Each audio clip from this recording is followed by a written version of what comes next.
About 1977, I decided to have a look at the Quran. I never met a Muslim. I lived 100 kilometers from the nearest Muslim. See, what interested me was what non-Muslims said about Muhammad. There are books and books written about Muhammad that tell you, one thing we know for sure about this man, he had an outside source of information. One book I've got says the Quran was written by a committee. Because they've established so well that there's information in there that an Arabian shouldn't have known. He must have had someone from the outside bringing him this information. So they say, one thing we know for sure, he had an outside source of information. Now, he said this book was a revelation. So they say, you see, he was a liar. He got it from somewhere, he put it in a book, and he gave it to someone, telling him it was from God. He was a liar. Other people write books and books on the subject of Muhammad, and they say, one thing we know for sure, he thought he was a prophet. He was crazy. Because they look at his life very carefully, and they see episodes like, for example, when he hid in the cave with Abu Bakr. He was running from the whole city who wanted to kill him, and he hid in the cave, and when the Meccans came running up to the cave to kill them, what did he say to his friend? Did he tell him, see if you can find a back way out of the cave? What he told his friend was, relax. He was telling him, I see what you see, but he said, God is with us. God will save us. So people on that basis, they say, you see, he thought he was a prophet. He thought God was with him because he said things like that. He wasn't a liar. They never seem to realize that one man can't be both. So you can't be a liar and a crazy man at the same time. If you think that an angel gives the words of God in your ear, and somebody says, I have a question for you, what does God tell you about this thing? I want to hear an answer tomorrow. If you're a crazy man, if you think an angel whispers in your ear, then you don't sit up that night thinking, what will I tell him tomorrow? What can I find? Who knows the answer? You're crazy. You think the angel will tell you the answer. You don't go and look it up somewhere.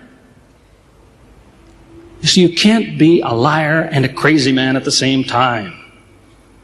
You can be one or the other, or neither, but you can't be both. You see, I read 2 non-Muslim biographies of Muhammad. One was by Rodenson, who's an atheist, who hated the man. But many interesting things come up about his life that I had to wonder about. One story that's told is that when he was an older man, he had a son named Abraham. The son died when the child was 2 years old. The same day the boy died, there was an eclipse of the sun. The sky went dark. And the Muslims came running to their prophet and said, look, it's a miracle. Your child died and the sky went dark in sadness. It occurred to me, see, if he was a crazy man, he'd probably believe what they said. He'd probably think, yes, it's a miracle. My child died, the sky is dark. Yes, it's a miracle. If he was a crazy man. If he was a liar, he would have taken advantage of it. He would have said, yes, right, my child died, the sky is dark, you tell everyone, it proves I'm a prophet. It's a miracle. But what did he do? He became angry with the Muslims. He told them that was nonsense. He was angry with them. How dare you say that? He said, the sun and the moon are signs of God, and they don't worry themselves about the birth of a man or the death of a son of Muhammad. Doesn't look very crazy. Doesn't look much like a liar. Now you have a third alternative, of course, which people tell you all the time. You say, no, he was not a liar. He was not a crazy man. He was deceived by the devil. Deceived by the devil. It's an interesting idea. But whatever you say, you better be ready to back it up. There's a lot of difficulties with that idea. For example, there is a verse in the Quran which tells the reader about a good habit to develop. It tells him, before you read this book, always say, A'udhu billahi minash shaitani rajim, which means, I take refuge in God from Satan the rejected. Is this Satan who wrote this? Who said, before you read my book, ask God to save you from me? Is that Satan who wrote that? As Jesus said, if Satan is divided against himself, then his kingdom will fall. He's fighting against his own interests. So let me finish with a story that illustrates a point.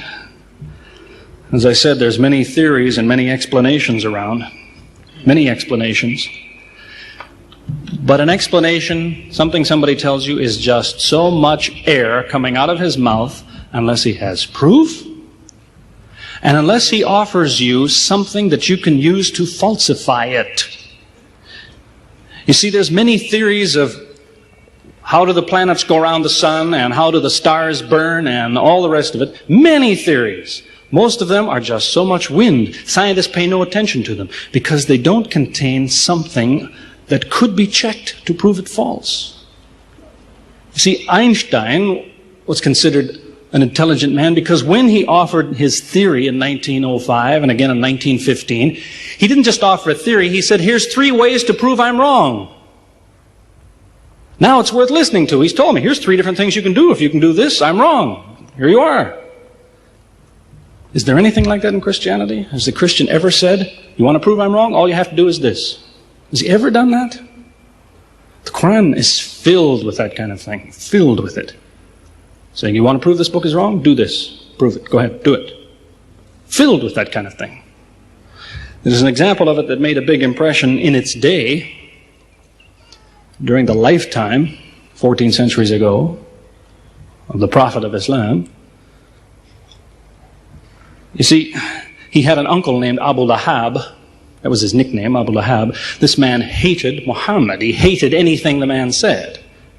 He used to watch him going through the city, and if he saw him talking to someone, he waited till they split up. He'd go after the man he spoke to and take him and say, what did Muhammad tell you? Whatever it is, it's a lie. Did he tell you day? It's night. Did he say black? It's white. Exact opposite. Whatever he heard the Muslims say, he said the opposite. That was the way his mind worked. There's a little chapter of the Quran called Lahab, and it says about this man that he'll never change. It condemns him to hell, Jahannam. You see, if the man had ever become a Muslim, the Muslims would believe, well, now he's not condemned anymore. You see, for 10 years before Abu Lahab died, that was a part of the Quran. And the Muslims could come to Abu Lahab and say, do you know, it's been revealed to us in our book that you will never be a Muslim. God says you will never be a Muslim.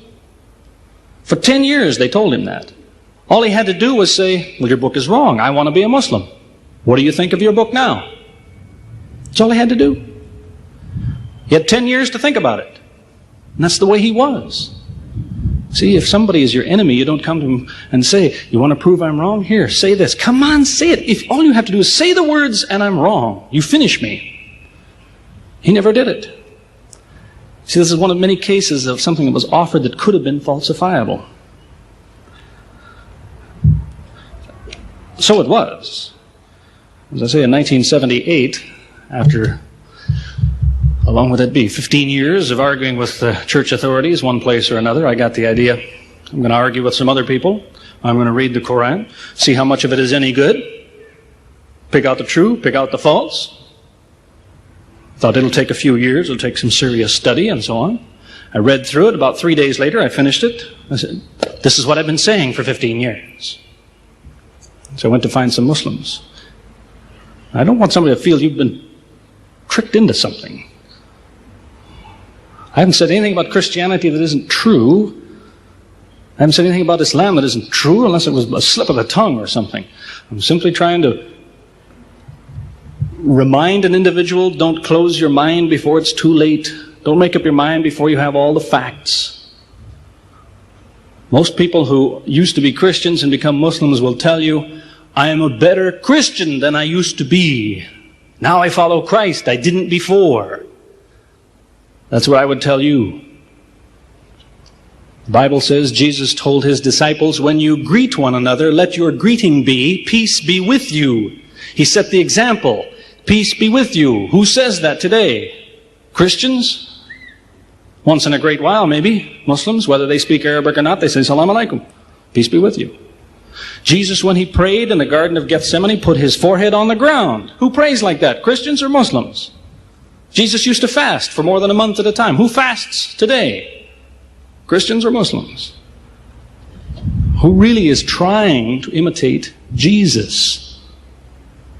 Somebody said to me before coming in here, they said, the Muslims make Jesus out, they insult him and so on and so on. How, possibly, do they insult him? They lift him up. Up. They can't tolerate anything bad said about him. They would just as quickly tell you that, they say Muhammad Rasulullah means Muhammad is the messenger of God. They will just as quickly say Isa, Jesus, Isa, Rasulullah, no problem. Just as quickly tell you that because it's true. They occupy the same place. If God himself wants to make distinctions among his prophets, that's his business, not ours. Treat them all with the same amount of respect. May God guide us always closer to the truth.